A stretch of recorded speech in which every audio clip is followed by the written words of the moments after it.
Welcome to Shukla study point. आप सभी का स्वागत है आपके अपने YouTube channel Shukla study point में। आज की वीडियो के माध्यम से हम लोग चर्चा करेंगे प्राचीन इतिहास से बनने वाले 10 ऐसे महत्वपूर्ण टॉपिक्स के बारे में जहां से परीक्षा में प्रश्न पिछले 2 वर्षों में पूछे गए हैं।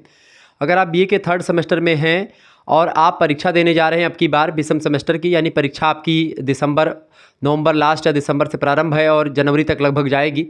तो अगर आप किसी भी विश्वविद्यालय के किसी भी कॉलेज में पढ़ रहे हैं, आपकी परीक्षा आती लघु उत्तरी दीर्घ उत्तरी टाइप यानी कि लिखित हो रही है, यानी कि कॉपी में आपको लिखना है, चाहे आपकी परीक्षा ओएमआर बेस्ड हो रही है, यानी कि आपका गोला काला करने वाला आ रहा है, यानी MCQs based multiple choice questions बहुविकल्पीय टाइप के प्रश्न आ रहे हैं, तो किसी भी प्रकार का पेपर आपका आ रहा है, मेजर माइनर को करिकुलर सभी सब्जेक्ट की तैयारी मैं करवाता हूं, तो बिल्कुल आपको टेंशन लेने की ज़रूरत नहीं है। आप लोगों के लगातार कमेंट्स आ रहे थे कि सर जी प्राचीन इतिहास यानी एंशिएंट हिस्ट्री के 10 महत्वपूर्ण टॉपिक्स के बारे में आप चर्चा कर दीजिए। तो मैंने कहा बिल्कुल करना चाहिए, क्योंकि आपके बताए गए या आपके दिए गए दिशा निर्देशों पर मैं चलता हूं और उन्हीं पद चिन्हों पर आगे बढ़ करके मैं आपके लिए एक प्रकार से ऐसे कंटेंट तैयार करता हूं ताकि आपके लिए परीक्षा के दृष्टिकोण से आपके बहुत ही हेल्पफुल हो सके। ठीक है, इस वीडियो को देखने के बाद में आपका जो कॉन्फिडेंस लेवल होगा जाहिर सी बात है हाई होगा, क्योंकि आप एक प्रकार से ये जो मेरी मेहनत है वो आप बहुत ही कम समय में ग्रहण कर पाएंगे, क्योंकि ये टॉपिक ऐसे ही नहीं मिल जाते हैं। पिछले 2 वर्षों के एक प्रकार से क्वेश्चन पेपर मॉडल पेपर इधर उधर का मैं ढूंढता हूं, एनालिसिस करता हूं कि कौन सा आपकी बार आ सकता है, किस टॉपिक से क्वेश्चन पूछे गए थे पिछली बार, कौन से टॉपिक से इस विश्वविद्यालय में आया था, कौन से उस विश्वविद्यालय में आया था। सारे चीज़ों को एक प्रकार से गणना करने के बाद में, एनालिसिस विश्लेषण करने के बाद में फिर मैं आपके समक्ष आता हूँ और टॉपिक तैयार करता हूँ। ठीक है, तो दिन रात इस समय आपके लिए मैं मेहनत कर रहा हूँ। ठीक है, और आप सभी लोग मेहनत को समझे तो प्लीज़ वीडियो को लाइक कर दीजिएगा, चैनल पर अगर नया है तो सब्सक्राइब कर दीजिएगा,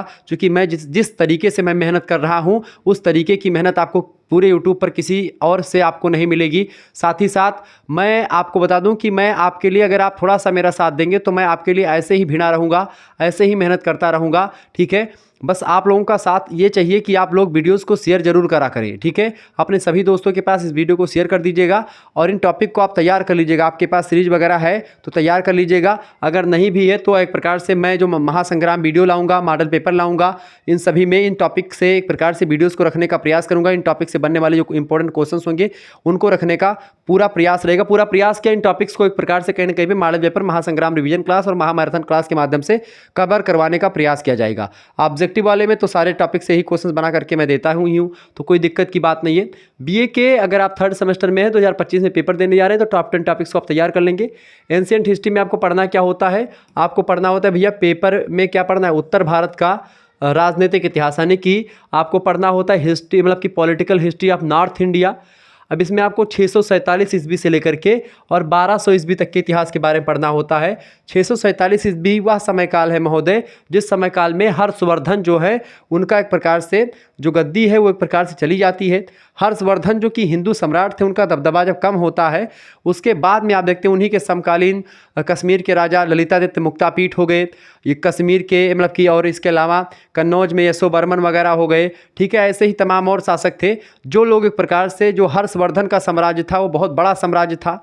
हर्षवर्धन जो है एक प्रकार से अखंड भारत की बात कर रहे थे, तमाम भूखंड पर उनका शासन था। हिंदू राजाओं में बेसिकली अगर बात की सबसे महान राजा, एक प्रकार से जो अंतिम महान राजा हुए हैं उनमें हर्षवर्धन हुए हैं। हर्षवर्धन के बाद में मेरे हिसाब से उतना पावरफुल शासक कोई नहीं था। फिर बाद में आकर के चहमान वंश के एक शासक पृथ्वीराज चौहान, वो भी थोड़ा बहुत अड़े। फिर इसके अलावा और आपको नहीं दिखेंगे कोई, सभी लोग आपस में ही लड़ा भिड़ा करते थे और बेसिकली सभी लोग लड़ा भिड़ा करते थे, कोई ऐसी बात नहीं कि यही लड़ा करते थे, हर्षवर्धन भी लड़े हैं बहुत ज़्यादा। ठीक है, चले तो ये सब चीज़ों के बारे में आपको पढ़ना है। अब इसमें टॉपिक आपके कौन कौन से तैयार करने, भाई इसको थोड़ा सा समझने का प्रयास करते हैं। देखिए पहला टॉपिक आपको क्या पढ़ना है, प्राचीन भारत का इतिहास जानने के स्रोत, यानी प्राचीन भारत का इतिहास जानने के जो स्रोत होते हैं। इतिहास बेसिकली जानने के स्रोत में कई प्रकार के स्रोत होते हैं, एक होता है साहित्यिक स्रोत, एक होता है पुरातात्विक स्रोत और एक होता है विदेशी यात्रियों का जो विवरण है वो। अब विदेशी यात्रियों के विवरण जैसे कि आप देखते हैं तमाम प्रकार के जो है ह्वेनसांग वगैरह हो गए, ह्वेनसांग हो गया, या एक प्रकार से आप देखेंगे कि इब्न बतूता हो गया, या इब्न बतूता तो वो खैर मध्यकाल इतिहास के बारे में आता है, लेकिन आप देखेंगे कि जो है मेगास्थनीज हो गया, कौटिल्य, मतलब कौटिल्य तो अपने यहाँ के ही थे। तो इन सभी की जो अर्थशास्त्र वगैरह रचना है उसमें तमाम प्रकार के इतिहास के बारे में हमको जानकारी मिलती है। और कश्मीर के बारे में बेसिकली तो कल्हड़ की राज तरंगड़ी जो है वो बड़ी फेमस रचना है। कश्मीर के इतिहास ही नहीं बल्कि भारत के इतिहास की एक पहली ऐतिहासिक या प्रमाणिक रचना मान सकते हैं कल्हड़ की राज तरंगड़ी। कल्हर की राज तरंगड़ी वह रचना है जो कि एक प्रकार से एक ऐतिहासिक विवरण प्रस्तुत करती है इन सभी घटनाओं की। तो इतिहास को कैसे जाना जाए, चूँकि इतिहास जब एक प्रकार से हो रहा था ये सारी घटनाएं, तो ना तो हम थे, ना आप थे, ना आपके पिताजी थे, ना आपके दादाजी थे। यानी इसलिए एक प्रकार से जो हम लोग यहाँ पर पढ़ा रहे हैं ये सब साक्ष्यों के अकॉर्डिंग ही पढ़ा रहे हैं। ठीक है, समझ रहे हैं ना। तो उन्हीं साक्ष्यों के बारे में आपको पढ़ लेना है। साहित्यिक स्रोत का मतलब क्या होता है, जैसे कि कोई पुस्तकें हैं, धार्मिक पुस्तकें हैं, ठीक है, वो सब लिखी गई, जैसे कौटिल्य का अर्थशास्त्र हो गया, कल्हड़ की राज तरंगड़ी हो गई, ठीक है, मुद्रा राक्षस विशाखदत्त का हो गया। ऐसे ही आप देखते हैं बाणभट्ट जो है उनके द्वारा लिखी गई, और भी एक प्रकार से हर्षचरित रचना हो गई। तो ऐसे तमाम प्रकार की और रचनाएँ हैं जो कि एक प्रकार से इस समय के बारे में हमको जानकारी प्रदान करती हैं, हमको जानकारी देती हैं। तो हो गया आपके साहित्यिक साक्ष्य, ठीक है। और कुछ धार्मिक रचनाएँ भी हैं, जैसे कि महाभारत, रामायण, इन सभी से भी जानकारी मिलती है समाज के बारे में। इसके साथ ही साथ जैन धर्म के ग्रंथ कुछ हैं, बौद्ध धर्म के कुछ ग्रंथ हैं, उन ग्रंथों से भी एक प्रकार से हमको जानकारी मिलती रहती है, ठीक है, इन सभी इतिहास के बारे में। इसके अलावा तो ये धार्मिक साहित्य हो गया, साहित्यिक मतलब कि धार्मिक साहित्य, ठीक है, सांस्कृतिक साहित्य, तो ये सभी साहित्य से हमको जानकारी मिलती है। ये हो गए आपके साहित्यिक साक्ष्य। ऐतिहासिक साक्ष्य मतलब कि कुछ आपके मतलब पुस्तकों में ही ऐतिहासिक साक्ष्य होते हैं, इतिहास की कुछ पुस्तकें लिखी, जैसे कल्हड़ की राज तरंगड़ी, ठीक है, और इनका रचना क्या नाम है, विशाखदत्त की रचना हो गई मुद्रा राक्षस, या कौटिल्य की रचना अर्थशास्त्र हो गई। ये सब रचनाएं बड़ी फेमस हैं, ऐतिहासिक रचनाएं हैं। इसके साथ ही साथ अगर आप देखेंगे कि क्या नाम है, हाँ, पुरातात्विक स्रोत में क्या मिलेगा, पुरातात्विक साक्ष्य में आपको क्या मिलेगा भैया, जैसे कि आप देखते हैं सिक्का मिल गया कोई, ठीक है, सिक्का पे राजा का नाम देख लिया, सन देख लिया उसका, या कोई पत्थर मिल गया, उसके चूर्ण को मिला करके कार्बन डेटिंग के माध्यम से आर्कोलॉजिकल सर्वे ऑफ इंडिया में जाता है, और उससे कार्बन डेटिंग एक पद्धति होती है, एक मेथड होता है, उस मेथड से किसी भी चीज़ की एज निकाल ली जाती है कि भाई ये पर्टिकुलर वस्तु कितने साल पुरानी है। अब जब उसकी एज निकल गई तो उस समय के बारे में डायरेक्टली पता होना शुरू हो जाता है। तो एक प्रकार से आप कोई चीज़ ये नहीं रहा, आप देखते हैं कि किसी भी चीज़ के आपको पेड़ों की एज निकालनी, तो कैसे निकालेंगे, पेड़ों पर जो छल्ले पड़े होते हैं उन्हीं छल्लों के अकॉर्डिंग कितने छल्ले हैं उसी के अकॉर्डिंग उसका एज निकलता है। आपको किसी पशु की एज निकालनी है कि भाई उस किसी पशु की ऐसे सींग होती है, तो सींग पे ऐसे धारी बनी होती है, जितनी धारी बनी है उतने ही साल का वो पशु होगा। तो इस तरीके से ऐसे तमाम प्रकार की चीज़ें हैं जिनके माध्यम से हम चीज़ों को जान पाते हैं, समझ पाते हैं। तो प्राचीन भारत के इतिहास जानने के स्रोत, ये टॉपिक आप कल पढ़ लीजिएगा जब भी आप इतिहास पढ़ें। तो चूंकि इतिहास ना तो एक प्रकार से हमारे समक्ष घटित हुआ, ना आपके समक्ष, तो इसलिए हमको साक्ष्यों पर डिपेंड होना पड़ता है। तो पहला टॉपिक आपको यही तैयार करना है, ठीक है। दूसरा टॉपिक आपको पढ़ना है कश्मीर के ललितादित्य मुक्तापीठ के बारे में। कश्मीर का जो ललितादित्य मुक्तापीठ है बड़ा फेमस शासक है। ललितादित्य मुक्तापीठ की अगर बात की जाए तो इसके मतलब कि ये बड़ा ही इम्पोर्टेंट शासक हो जाता है। कश्मीर का शासक जो है ललितादित्य मुक्तापीठ, ठीक है, ये ध्यान रखेंगे। ये ललितादित्य मुक्तापीठ जो है कश्मीर का शासक है, बड़ा ही प्रतापी शासक है, शैव शासक है, ये बात भी ध्यान रखेंगे, ठीक है। और इससे प्रश्न परीक्षा में खूब पूछे गए हैं, क्लियर, ललितादित्य मुक्तापीठ थे। इसके अलावा ललितादित्य मुक्तापीठ के साथ ही साथ आपका एक शासक और भी उस समय बड़ा ही प्रमुख शासक में यह था, कन्नौज के शासक थे यशोवर्मन, ठीक है। तो यशोवर्मन के बारे में, इनकी उपलब्धियों के बारे में प्रश्न क्या पूछा आता है कि जो है कश्मीर के ललितादित्य मुक्तापीठ की उपलब्धियों का वर्णन कीजिए, या अति लघु उत्तरीय में कैसे पूछेगा, ललितादित्य मुक्तापीठ लिख करके छोड़ देगा, इनके बारे में 50 शब्द में आपको लिख देना होता है। ऐसे ही यशोवर्मन लिख करके छोड़ देगा और आपसे प्रश्न पूछेगा। और लघु उत्तरीय में क्या प्रश्न पूछेगा, यशोवर्मन की उपलब्धियों के बारे में बताएं, या यशोवर्मन ने एक प्रकार से कौन कौन से युद्ध लड़े ये बताएं, यशोवर्मन की प्रमुख उपलब्धियों का वर्णन कीजिए। तो यशोवर्मन कन्नौज के शासक थे, कनिंघम के अनुसार मौखारी वंश के शासक थे ये, ठीक है। और यशोवर्मन ने 4 विजय करी थी, एक मगध पर विजय प्राप्त करी थी, दक्षिण भारत की विजय प्राप्त करी और पारसिकों की विजय प्राप्त करी, मध्य भारत पर भी विजय प्राप्त करी। और 2 दरबारी कवि इसके थे, एक थे वाकपति मुंज और एक थे मतलब कि वाकपति एक थे और एक थे भवभूति। ये 2 कवि यशोवर्मन के दरबार में रहा करते थे, ये बात आप ध्यान रखेंगे। तो यशोवर्मन जो था ये बड़ा प्रतापी शासक था, ओके। और इस तरीके से चीज़ें आपको समझनी पड़ेंगी, ठीक है। चले, तो ये सब टॉपिक आपको पढ़ लेना है। अगला टॉपिक आपको तैयार करना राजपूत की उत्पत्ति के सिद्धांत और जो है सामाजिक और सांस्कृतिक जीवन, यानी राजपूतों की उत्पत्ति कैसे हुई, राजपूत कौन थे, राजपूत की उत्पत्ति के सिद्धांत बहुत सारे, कुछ विदेशी मत हैं, कुछ भारतीय मत हैं, दोनों मतों को मैंने आपको समझा रखा है। तो ये आपको पढ़ना है। सामाजिक और सांस्कृतिक जीवन राजपूतों का कैसा रहा, ये आपको यहाँ पर पढ़ लेना है। तो ये टॉपिक आपको तैयार कर लेना है। वैसे राजपूतों की उत्पत्ति के सिद्धांतों में विदेशी उत्पत्ति का सिद्धांत, प्राचीन क्षत्रियों से उत्पत्ति, अग्निकुंड से उत्पत्ति और मिश्रित उत्पत्ति के सिद्धांत माने जाते हैं, ठीक है। और राजपूतों का पतन इसलिए हुआ था क्योंकि इनमें केंद्रीय सत्ता का अभाव था, शासन की शिथिलता थी, राजनीतिक और सैनिक दोष था इनमें, ठीक है, इस वजह से ये हार गए। अग्निकुंड जो है वो किन किन राजपूतों, मतलब अग्निकुंड सिद्धांत से किन किन चीज़ों की उत्पत्ति हुई, किन किन शासकों की। देखिए गुर्जर प्रतिहार वंश की उत्पत्ति भी अग्निकुंड के, मतलब कि अग्निकुंड सिद्धांत के अकॉर्डिंग हुई। लोग बताते हैं कि अग्निकुंड से एक प्रकार से एक चीज़ निकला, मतलब एक जो है पुरुष निकला, उसी से एक प्रकार से गुर्जर प्रतिहार वंश के शासक यानी प्रतिहार वंश के शासक जैसे मिहिर भोज वगैरह हो गए, नागभट्ट द्वितीय हो गए, ठीक है। तो मिहिर मतलब गुर्जर प्रतिहार वंश, परमार वंश के शासक चौहान वंश के और चालुक्य वंश के। चौहान, चालुक्य, गुर्जर प्रतिहार और परमार, ये सब एक प्रकार से ये अग्निकुंड से उत्पन्न उसी पुरुष से एक प्रकार से निकले हुए व्यक्ति हैं, ठीक है। इस तरीके से ध्यान रखेंगे ये चीज़। तो राजपूत की उत्पत्ति के सिद्धांत ही नहीं बल्कि राजपूतों की उत्पत्ति का जो अग्निकुंड का सिद्धांत है वही प्रतिहारों के उत्पत्ति का अग्निकुंड का सिद्धांत है, वही एक प्रकार से वही राजपूतों की उत्पत्ति का सिद्धांत है, वही एक प्रकार से चौहानों के, वही चालुक्यों के, वही परमारों के, ठीक है, ध्यान रखेंगे। अगला टॉपिक आपका है नागभट्ट द्वितीय। नागभट्ट प्रथम कौन था भैया? नागभट्ट प्रथम गुर्जर प्रतिहार वंश का संस्थापक था, गुर्जर प्रतिहार वंश का प्रथम शासक था बेसिकली, ठीक है। 730 ईस्वी से लेकर के 760 ईस्वी तक एक प्रकार से गद्दी पर आसीन रहा। नागभट्ट प्रथम एक शक्तिशाली राजा था। ग्वालियर के लेख से पता चलता है कि वे मलेच्छ शासक की सेनाओं को पराजित भी इसने किया था, ठीक है, ये बात ध्यान रखेंगे। तो मिहिर भोज, इसके बाद में मिहिर भोज भी शासक था। मिहिर भोज की अगर बात की जाए, देखिए नागभट्ट द्वितीय कौन था? नागभट्ट द्वितीय जो था ये वत्सराज का पुत्र था। देखिए जो है नागभट्ट प्रथम का पुत्र था वत्सराज। वत्सराज का पुत्र कौन था? नागभट्ट द्वितीय, ठीक है। नागभट्ट द्वितीय जो था उसी का पुत्र था। 795 से लेकर के 833 ईस्वी तक शासन करता है ये। फिर उसके बाद में मिहिर भोज आता है। मिहिर भोज प्रतिहार वंश का सबसे प्रतापी शासक है। मिहिर भोज के बारे में आपको पढ़ लेना है। प्रतिहार वंश का शासक है।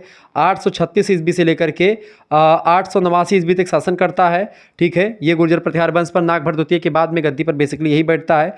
इस तरीके से आप देखेंगे कि ये बड़ा ही फेमस शासक हैं। तो इन सभी के उपलब्धियों के बारे में, इन सभी ने क्या क्या किया है, किन किन उपलब्धियों का सामना किया है, ये सब आपको तैयार कर लेना, पढ़ लेना है, ठीक है। एक बात और ध्यान रखेंगे, अगर मान लेते हैं कि आप थर्ड सेमेस्टर में हैं, आपके और भी सब्जेक्ट होंगे, 3 मेजर सब्जेक्ट, 1 माइनर सब्जेक्ट और 1 को करिकुलर सब्जेक्ट, 5 सब्जेक्ट आपके होंगे, 1 वोकेशनल भी होगा। तो उन सभी की तैयारी करने के लिए आपको करना क्या है? 91 61 93 60 62 पर SMS करना है। ये मेरा व्हाट्सअप नंबर है, इसी पर आपको SMS कर देना है। क्या? अपना नाम, ठीक है, आपका क्या नाम है, अपना नाम SMS कर दीजिएगा, अपनी यूनिवर्सिटी का नाम, ठीक है, और आपके क्या क्या सब्जेक्ट है, अपने सब्जेक्ट नेम भी लिख करके आप सेंड कर दीजिएगा, ठीक है। इसके बाद में आपको एक प्रकार से क्या कर दिया जाएगा, आपके पास एक स्कैनर सेंड किया जाएगा, उसी पर आपको मात्र 100 रुपीज़ सेंड कर देने होंगे। उसके बाद में उसका स्क्रीनशॉट हमारे पास सेंड कर देंगे, उसके बाद में आपको ऐड कर दिया जाएगा। अगर आप नहीं चलाते कुछ भी तो आप गूगल पे, फ़ोन पे नहीं चलाते तो आप किसी दूसरे से या किसी दुकान से भी करवा सकते हैं, किसी आरी पड़ोस के व्यक्ति से करवा सकते हैं, ठीक है। इसमें आपको मिलेगा क्या? व्हाट्सएप ग्रुप में आपको एक प्रकार जोड़ दिया जाएगा। तो आने वाले समय की जो भी क्लासेस होंगी उनकी नोटिफिकेशन, उनकी लिंक आपको ग्रुप में मिलती रहेगी, लाइव क्लासेस की, और जो भी क्लासेस हो चुकी उनकी वीडियो की जो प्लेलिस्ट होगी वो आपको मिलेगी। साथ ही साथ में सबसे मज़ेदार बात ये है कि इसमें PDF मिलेगी, और PDF नोट्स जो मिलेंगे इसमें एक सब्जेक्ट के नहीं मिलेंगे कि 1-2 सब्जेक्ट के मिलेंगे, आपके चारों पांचों जो सब्जेक्ट होंगे सभी सब्जेक्ट के आपके, यानी कि एक मेजर सब्जेक्ट, मतलब कि 3 मेजर सब्जेक्ट, ठीक है, एक आपका माइनर सब्जेक्ट और एक आपका को करिकुलर सब्जेक्ट, ठीक है, उन सभी की मिल जाएगी। को करिकुलर में आपको क्या पढ़ना होता है भैया? को करिकुलर में आपको पढ़ना होता है मानव मूल्य और पर्यावरण अध्ययन के बारे में आपको पढ़ना होता है, human values and environmental studies के बारे में पढ़ना होता है।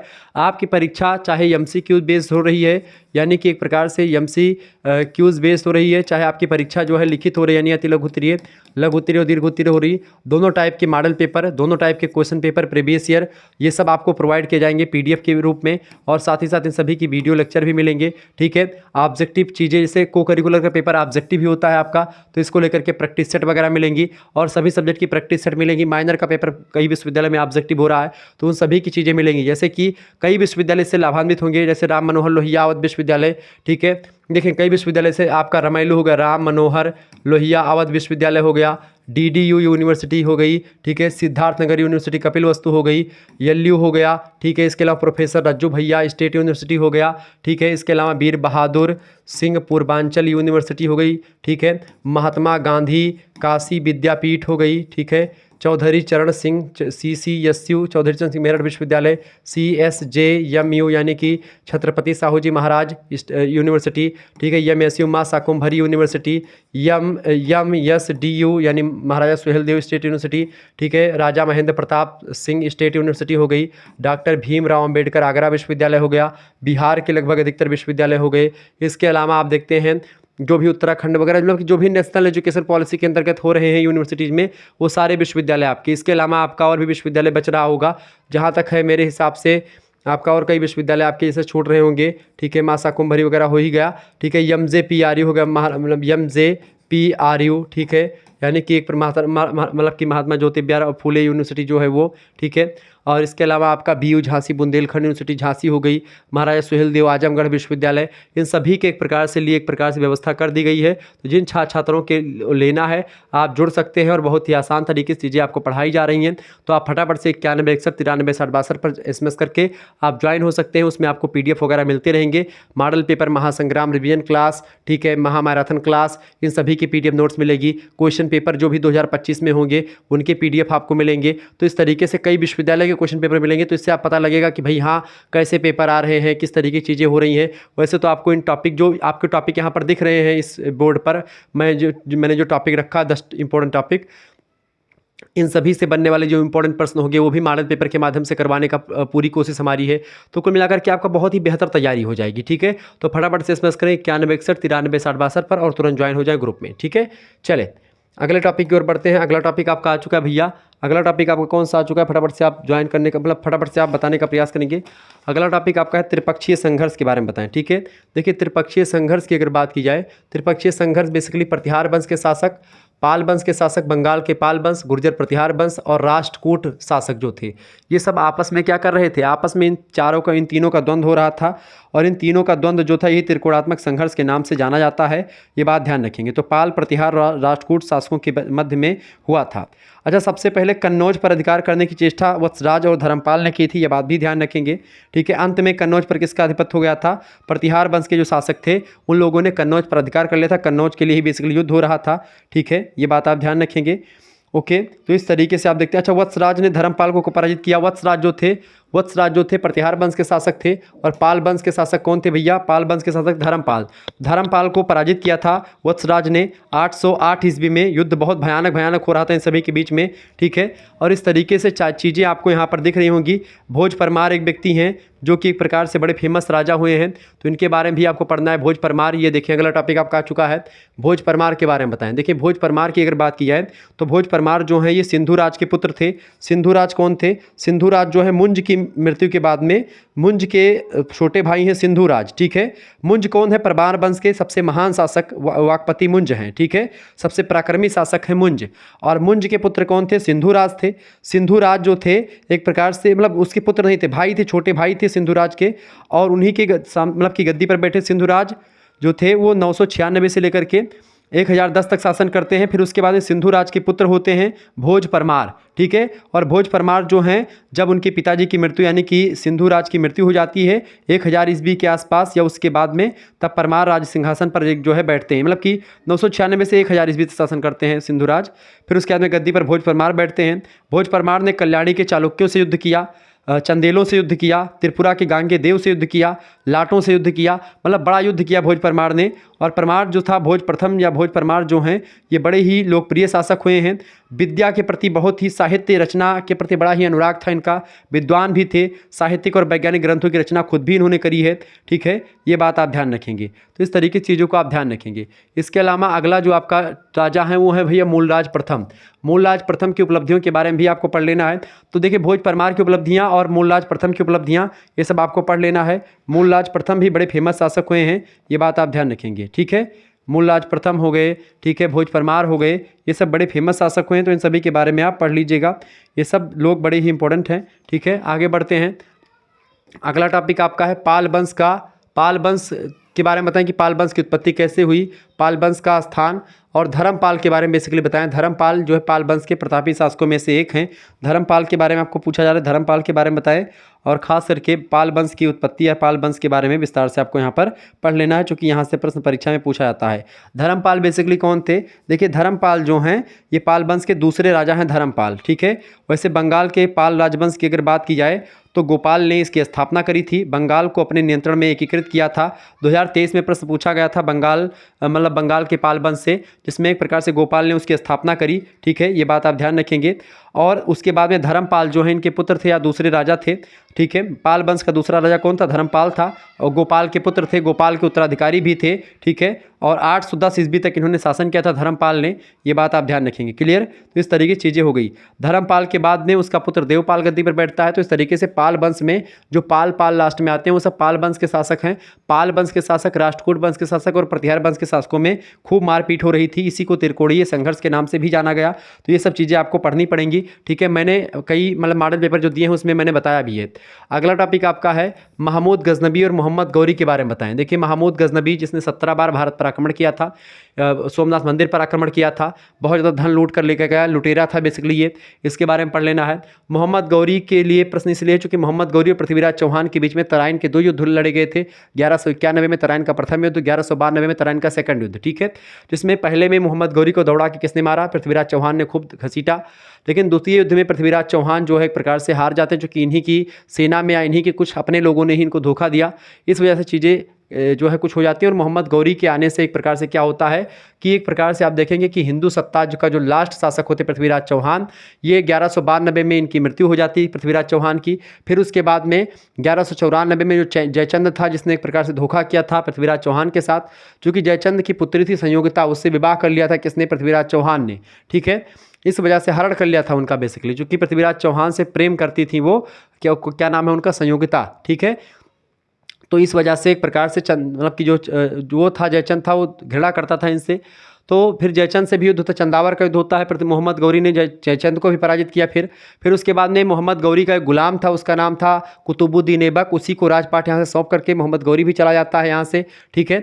तो यहाँ पर फिर कौन रहता? कुतुबुद्दीन ऐबक, उसने 1206 में गुलाम वंश की स्थापना करता है। और इस तरीके चीज़ें फिर यहाँ से एक प्रकार से आप देखते हैं कि आधुनिक काल की शुरुआत हो जाती है, मध्यकाल की, बेसिकली मध्यकाल की। 1206 ईस्वी के बाद में एक प्रकार से यहाँ पर मध्यकाल की शुरुआत हो जाती है। तो यहीं तक आपको पढ़ना है एंशिएंट हिस्ट्री, ठीक है। तो इसके बाद में आपको नहीं पढ़ना। तो इसके अलावा अगला है चहमानों की उत्पत्ति। चहमान वंश जो है उसकी उत्पत्ति कैसे हुई? चहमानों की उत्पत्ति कैसे हुई? मूल निवास इनका कहाँ रहा? और पृथ्वीराज चौहान या पृथ्वीराज तृतीय, पृथ्वीराज थर्ड के बारे में आपको बताना है। इस तरीके से चीज़ें आपको यहाँ पर पढ़नी थी, ठीक है। तो मैंने आपको चीज़ें बता रखी हैं। तो ये सब परीक्षा की दृष्टि से बहुत ही महत्वपूर्ण चीज़ें हैं, ठीक है। महमूद गजनबी कौन था? महमूद गजनबी गजनी प्रदेश का रहने वाला था, सुबुक्तगीन का पुत्र था, बड़ा वीर सा, उत्साही था, साहसी प्रकर्मी था, भारत के लिए लुटेरा था, ठीक है। अगला टॉपिक आपको जो पढ़ना है वो है गोविंद चंद्र, लक्ष्मीकरण कलचुरी वंश के और बिग्रहराज चतुर्थ के बारे में आपको पढ़ लेना है, ठीक है। ये बात ध्यान रखेंगे। ये सब बड़े इंपॉर्टेंट शासक हुए हैं। खास करके कौन भैया? कौन जो हैं? लक्ष्मीकरण। लक्ष्मीकरण की अगर बात की तो लक्ष्मीकरण जो थे ये गांगे देव के पुत्र थे। गांगे देव जो थे कोकल द्वितीय के पुत्र थे। 1019 में कलचुरी वंश के राजा बने थे। और इस वंश के कलचुरी वंश के सबसे प्रतापी शासक थे गांगे देव। उन्हीं गांगे देव का पुत्र था कौन? लक्ष्मीकरण, ठीक है, कलचुरी। लक्ष्मीकरण कलचुरी वंश का एक प्रकार से सबसे महानतम शासक गांगे देव का पुत्र था लक्ष्मीकरण, ठीक है। पुत्र था, उत्तराधिकारी भी था। 1041 में सिंहासन में बैठा, 1072 तक शासन किया है, ठीक है। ध्यान रखेंगे। उसके बाद में फिर इस वंश का समापन आप देखते हैं हो जाता है, ठीक है। इसके अलावा आप देखेंगे विग्रहराज चतुर्थ। विग्रहराज चतुर्थ कौन थे भैया? विग्रहराज चतुर्थ के बारे में आप लोग अगर जानते हो तो उनके बारे में पढ़ लीजिएगा। विग्रहराज, अच्छा, कलचुरी वंश के प्रथम शासक कौन थे? तो कोकल प्रथम जो थे वो कलचुरी वंश के प्रथम शासक थे। 845 में कलचुरी वंश की स्थापना करी और 878 तक शासन भी किया उन्होंने, ठीक है। ये बात आप ध्यान रखेंगे। गोविंद चंद्र के बारे में पढ़ लीजिएगा। गोविंद चंद्र बड़े इंपॉर्टेंट राजा हैं। गोविंद चंद्र जो हैं उन्होंने कलचुरी वंश के साथ युद्ध किया, पाल वंश के साथ युद्ध किया, परमार वंश के साथ युद्ध किया, चंदेलों के साथ भी युद्ध किया, ठीक है। गोविंद चंद्र जो थे मदन लाल मतलब मदन पाल एक राजा थे, उनके पुत्र थे, उत्तराधिकारी थे। गोविंद चंद्र अपने पिता के बाद गद्दी पर बैठते मृत्यु के बाद में। 1143 से लेकर के 1154 ईस्वी तक एक प्रकार से गढ़वाल वंश के शासन गद्दी पर गोविंद चंद्र बैठते हैं, यानी गढ़वाल वंश के शासक थे गोविंद चंद्र, ठीक है। ये बात आप ध्यान रखेंगे। इस तरीके से ये चीज़ें आपको क्लियर चीज़ें तरीके से हमने आपको समझाया। इसके बाद विग्रहराज चतुर्थ के बारे में पढ़ लीजिएगा। ये भी प्रतापी शासक है, इंपॉर्टेंट शासक है विग्रहराज चतुर्थ, ठीक है। परीक्षा में प्रश्न विग्रह चतुर्थ से पूछा गया। विग्रह चतुर्थ कौन थे? विग्रहराज चतुर्थ जो है अरुणराज के पुत्र थे। बीसल देव भी इनको कहा जाता है। विग्रहराज चतुर्थ को क्या कहते हैं? बीसल देव कहते हैं विग्रहराज चतुर्थ को, ठीक है। ये बात भी आप ध्यान रखेंगे। इसके अलावा उस 1150 से लेकर के 1166 ईस्वी तक 64 ईस्वी तक शासन किया था विग्रहराज चतुर्थ ने, ठीक है। अरुणराज के पुत्र थे। अरुणराज कौन थे? अर्णोराज जो थे वो अजय राज के बाद में चहमान मतलब की वंश की गद्दी पर बैठे थे, एक प्रतापी शासक थे। ठीक है, महाराजा धीराज, परमेश्वर, परम भट्टारक जैसी उपाधियाँ अर्णोराज ने जो है धारण करी थी। उन्हीं अर्णोराज का पुत्र था विग्रहराज चतुर्थ। ठीक है, और 1150 से 1164 यानी लगभग 14 साल तक शासन किया विग्रहराज चतुर्थ ने। ये बात आप ध्यान रखेंगे। तो इस तरीके से इन सभी राजाओं के बारे में थोड़ी छोटी छोटी बातें मैंने आपको बताई। हालांकि इन सभी टॉपिक के बारे में मैं मॉडल पेपर बना दूंगा, उसमें एक प्रकार से तमाम क्वेश्चंस के माध्यम से इन सभी टॉपिक को कवर करने का प्रयास रहेगा। ठीक है, तो मिलते हैं फिर नेक्स्ट वीडियो में। तब तक के लिए जय हिंद, जय भारत। आप सभी का बहुत बहुत धन्यवाद हमारे से जुड़ने के लिए। इसी प्रकार से अपना प्यार बनाए रखेंगे। इसके अलावा साथ ही साथ आप देखेंगे अगर ग्रुप में जुड़ना है तो 9161936062 पर SMS करके आप जुड़ जाएंगे तो आपको PDF वगैरह मिलता रहेगा, नोट्स वगैरह यहाँ पर मिलते रहेंगे। ठीक है, सभी सब्जेक्ट के आपको यहाँ पर नोट्स मिल जाएंगे, लिखित ऑब्जेक्टिव सबके, को करिकुलर, मेजर माइनर सबके। तो आप सभी लोग फटाफट से जुड़ जाइएगा। ठीक है, मिलते हैं फिर नेक्स्ट में। बहुत बहुत धन्यवाद आप सभी का। सभी को वो एक प्रकार से धन्यवाद। गुड नाइट सभी को, धन्यवाद।